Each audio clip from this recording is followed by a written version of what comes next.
The Redondo Beach Center for Spiritual Living and the Ministry of Dr. Moira Foxe presents Living Ideas.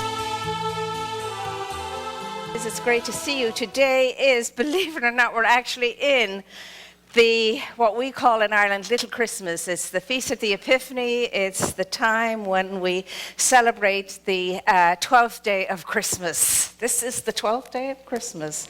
And last night was that magical night. It was the 12th night. Did great good things happen for you? Did you have great sleeps and dreams and things? I'm knowing it's all good and it's all great and it's all grand. And what a great day to launch ourselves now into this new year, full of that wonderful expectancy of good and only good. And that's what we're knowing today. And I love the first 4 weeks of January because in that time, we come back to the basic principles of the science of mind, which of course is the practice of the heart. And we renew our sense of having this amazing tool that is given to us so that we can live a life beyond our fondest dreams. And we can live a life wonderful in its scope, amazing in its possibility, and infinite in all the great good that you and I can realize while we're here on this plane and beyond. So here we are, Class 1. Basic fundamental science of mind. What is it? What is science of mind? Well, science of mind is really the study of spirituality from the perspective of metaphysics. And metaphysics is a compilation of two words, meta and physics. Meta meaning over that which is physical form. And of course, physics coming from physical form. Science of mind is the study, really, of self-actualization or God-realization. It is the study of how life works, what life is, and how to be in life and living, so that we can realize our fullest potential. Science of mind will always take us back to the great self within ourselves. And science of mind, of course, will endeavor to give us a deeper understanding and awareness of what first cause is, the originating, infinite, intelligent, creative force in the universe, that out of which everything comes, everything flows, and endeavors to give us a sense of that insofar as we can have a sense of it, because, of course, we're talking about that which is infinite, and we cannot fully understand, ever fully understand the infinite with finite minds. So we have to go beyond the finite mind and discover within ourselves the divine aspect of our own being, or the image and likeness of that which created us. And once we're connected with that, then we have at least the opportunity of being identified with our source, being in unison, in harmony, and at one-ment with our source. And that's always our goal, and that's why we're here. And that's why I get so jazzed every January, although I have to say I have the privilege and the honor of being in a Science of Mind class all year long. And I love that. I mean, Ernest Holmes says the great thing about being a teacher for him was the fact that he got to study Science of Mind 101 every single year. And that comes from, you know, the one who put it all together. And so you have to see the value in that. You have to see the value in that. Study is part and part of our experience here on planet Earth. When you enter into, Buddhism or any of the other great religions too, the whole thrust, and especially in Buddhism, is study, study, study, study, study, study, study. Keep studying, studying, studying, studying, studying. Why? So that when you do enter into meditation, when you do go into that sense of open receptivity to source, you have a very rich foundation upon which to meditate. And you have a sense of the moreness of life and living. And you come with other than just your own small individualized self, but that great sense of the allness and the fullness of life. showing up by means of you. And that's really science of mind, that truly is. And the genius of Ernest Holmes was to be able to study all the sciences, study all the philosophy, study all the religions, and see the commonality in all, see the common thread, the golden mean in all. And then he brought that and put it under one umbrella called science of mind. And science of mind is really the understanding and the realization of the heart. See, when you hear of science of mind, you think, well, that's very, it's very heady, it's very intellectual, it's kind of dry, and so on. And it's anything but once you get on the inside of it and you see it for what it truly is. So, first cause, the thing itself. The thing itself is what we call life with capitals. Infinite intelligence, first cause, the creator of it all. Because we have no word for it. There is no word to describe this thing that most of us call God. And of course, what we call God and name God is not God at all. It's not infinite intelligence at all. It's far less than what it is in truth. But we do the best we can with the symbols, the limited symbols that are given to us. But understand this, always understand this. The symbol can never equal the thing itself. The symbol is always less than the thing itself. Always. Symbols of love, little arrows and cupids and hearts and so on. Symbols of love, what we think are symbols of love. At least on Valentine's Day we do. Not the thing itself by any manner or means. Not the box of chocolates is not the thing itself, and so forth. It's a tiny little aspect of the real thing, And so we have to understand that it doesn't matter what we name it, it won't hit the bullseye, it won't hit the mark. But we're human beings, and we have to do that. We love to name everything. We love to put labels on everything. We label everything, name everything. That's what we do. But beyond that, there is this sense of something that is so all-embracing.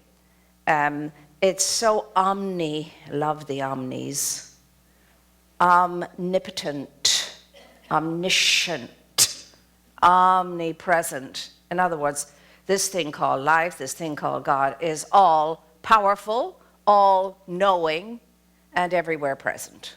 That's all the omnis mean. All-powerful, all-knowing, and everywhere present. And the amazing part of that is, especially on this day, which is the feast of the Epiphany, Emmanuel, God with us, is that those omnis are within you and they're within me. That I have available to me all power, all knowledge, understanding that all power and that all knowledge is everywhere present. And if it is everywhere present, it has to be and it must be present in me, because that's what omnipresence means. It can't be present everywhere else and I've been missed out. That's impossible.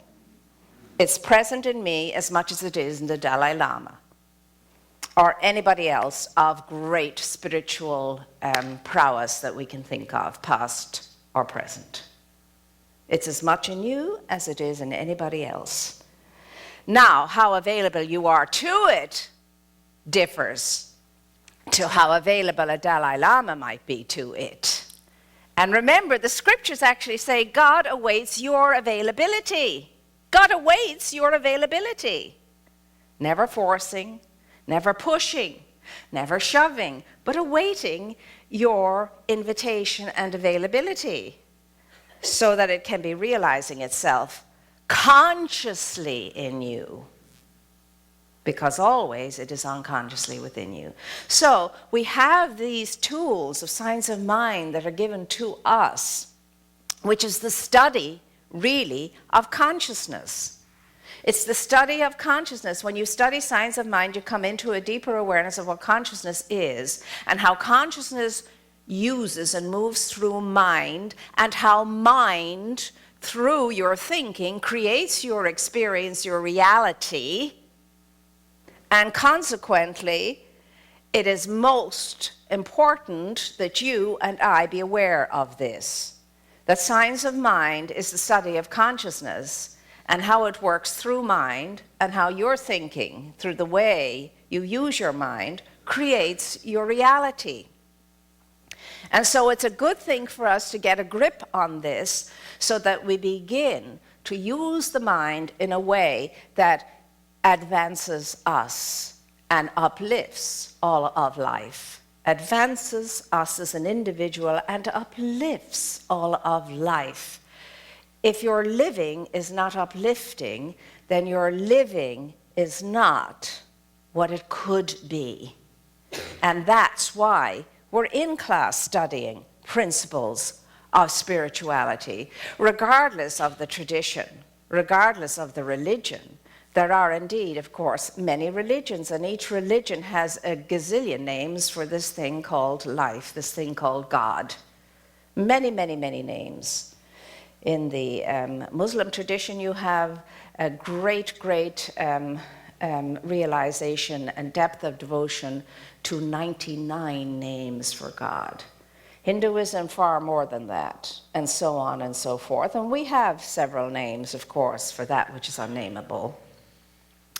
So what we want to do with this month, this coming month, is to truly see that the tools of science of mind are given to you to live a very good life, to live a life that indeed, as Ernest Holmes says, is wonderful in its scope, to live a life that can provide you with what Jesus promised was the divine design for each and every one of us, that we should have life and have it in abundance, and that our joy may be complete.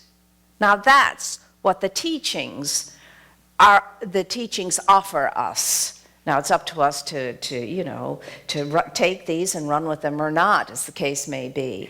But here I am in the beginning of what we call a new year. Here I am with that sense of newness. Here I am with this opportunity of stepping out of history and moving into something new and something wonderful and creating for myself a glorious new history, if I so desire, by using what? My mind, my consciousness, by taking the tool, consciousness itself, and using it in such a way that I can mend, fix, and heal whatever seems to require it in my life. I can really and truly become whatever I have designed for myself to become.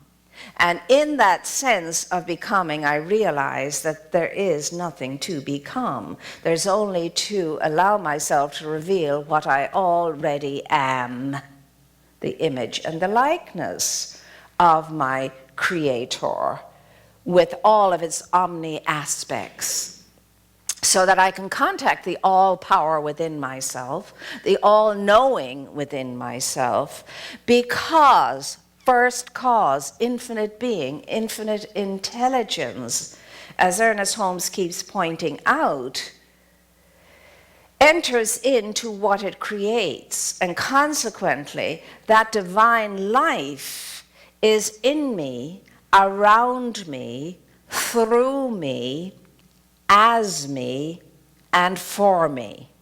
Now that's something amazing to know. Life is on my side, the universe supports me. And God, infinite being, is not only with me, but in me, through me, and as me. Now, we call God the great unmoved mover, the great unchangeable, ever-changing essence and power in the universe. So how can that be if God is the same yesterday, today, and tomorrow? How can the unmoved, the unchangeable, move and change? It's a Zen koan. Well, in God's own self, in its absolute state of being, there is no change. It's always the same, remains the same. But once upon a time, we don't know why, we don't know how, it was in the intention, in the mind of the divine, to realize itself in form. So as form, the great first cause is forever changing and becoming more of itself by means of you and me and a tree and a river and a flower and so on. That's how the changing pattern or aspect of the divine appears on this plane. And that God in the tree, in the river, in you and in me, is always becoming more and more and more an expanded version of itself. You and I will continuously morph ourselves into something more refined, something more refined, something more refined throughout all eternity, for all eternity, which is a concept that is an amazing concept to get your mind around. Through all eternity, I will be evolving, and so will you. And so will a plant, and so will a stone, and so will a river, and so will a star, and so will a tree. So in evolution, you have that ever-continuous changing process of the divine realizing itself as more and more and more of itself. The only reason why you were created is so that the divine could have the experience of knowing what it was to be you, to show up as you. And you know, I always ask the same question: what kind of a time are you giving God? Are you giving God a good time by means of you? Are you giving God an expanded time by means of you? Or are you sitting on it all and not allowing very much of that at all to get into the play of life and living, to be in the Leela of life, which is the play of life, and it's all a play. So it's an exciting and it's a very jazzy kind of philosophy and teaching, this teaching of science of mind. I mean, it really does put a giggle, you know, in you, and it puts a hop, skip, and jump in your step once you understand it and realize that you have what you need in order to flourish and to thrive, and you have it right here and right now, no matter how miserable you are, no matter how dire your circumstances are, right here and right now it is within you to flourish, and it is within you to thrive. It is within you to mend and fix and heal whatever you think requires mending, fixing, and healing. If you come into cooperation or co-creation with the divine process of life itself that lives, moves, and has its being within you, right where you are. And of course, still though, we have this very antediluvian notion of what life is, what God is. We have still that entertaining of the concept that God is this, you know, superhuman being, the sky god, far removed from us, you know, that sometimes hears us, sometimes doesn't. An infinite being that it's very hard to be in the presence of or be in touch with, because so remote and separate from where I am and where we are. Some of us are still operating on the old paradigm of, you know, God be merciful to me, a sinner, as we bow away from the God up there somewhere because, you know, we're just so apart in every way. We can't even look up. Still, it's God be merciful to me, a sinner, wretch that I am, and so on. There is still very prevalent that attitude amongst us. And so we have that separation still going on, very antediluvian approach still among so many of us to the divine. And so instead of seeing, you know, the God up there and we down here, which is totally erroneous, we are invited now to start looking at the God within, the God within. That's always been the teaching in every religion, hidden though it might be. You know, the kingdom is at hand, the kingdom is now, the kingdom is within you, and the kingdom is the very presence, the very power, the divine consciousness of life itself in you, available to you to think into and to create from or co-create from. Because the way you create is the very same way as the divine creates. How did the divine create in the beginning? The divine contemplated upon itself, and what it contemplated came into being.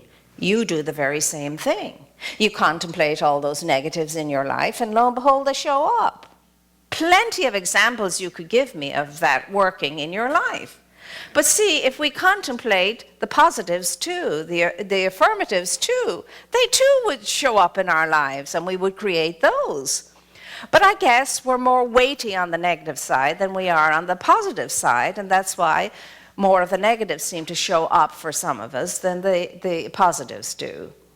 But that's all we have to do, is accentuate the positive, eliminate the negative, latch onto the affirmative, and don't mess with Mr. In Between. Pure metaphysics in that song. Some of us have lived long enough and are seasoned long enough to remember that song, because our mothers used to sing it. Yes. And so, that's all we're asked to do. There's science of mind in a verse of a song. Accentuate the positive, eliminate the negative, latch onto the affirmative, and forget about all the rest. It's take your mind off your problem and put your mind on your good. Take your mind off that which isn't and put your mind on that which is. Take your mind off the human difficulty and put your mind on the divine possibility. Emmett Fox, the golden keying of things. That's how you golden key something. You take your mind off what you don't want and you put your mind on what you do want.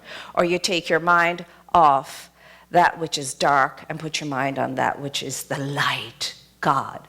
So really, the way to handle everything according to science of mind is to simply come out of earth reality and go into divine reality. I should say come out of earth actuality and go into divine reality. So if you put your mind on God, put your mind on life with capitals, put your mind on good, that's where your focus is, and where God is, where good is, where life is, there can be nothing else. Nothing else. Where God is, there can only be God. There is not God and something else.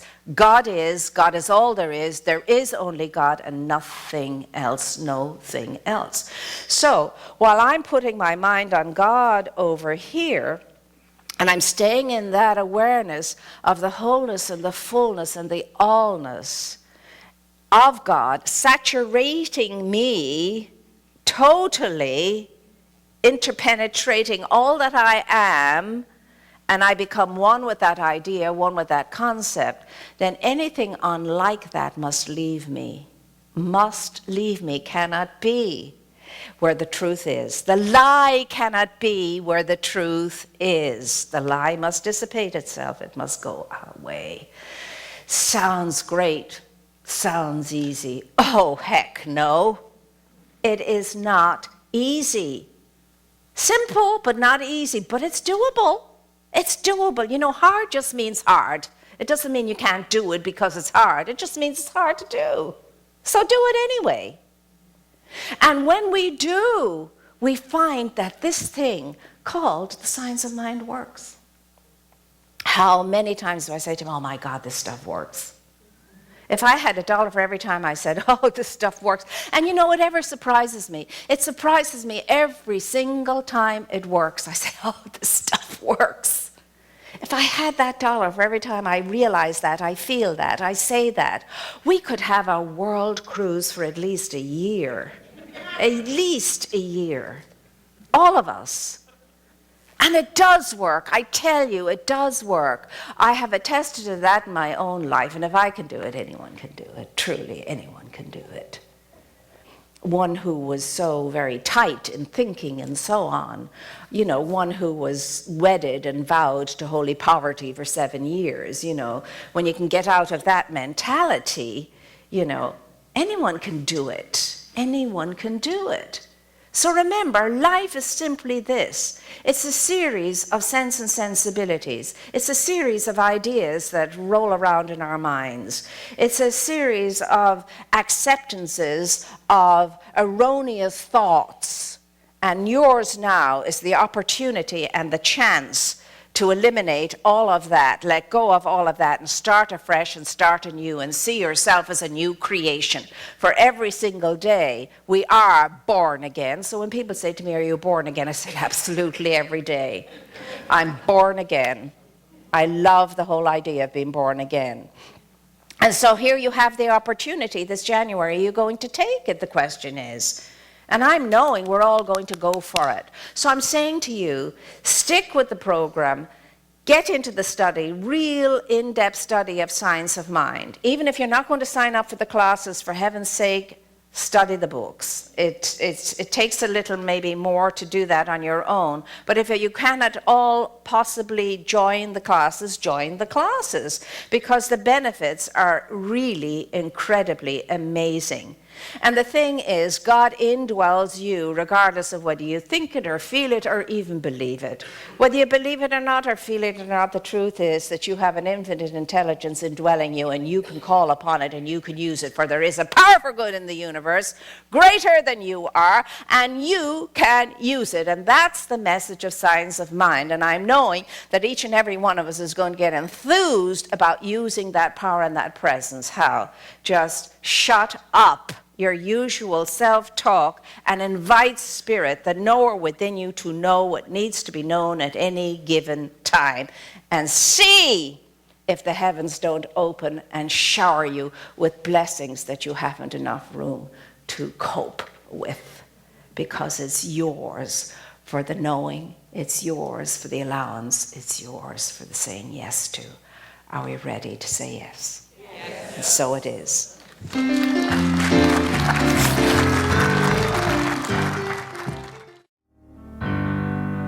Joy to the world, the Lord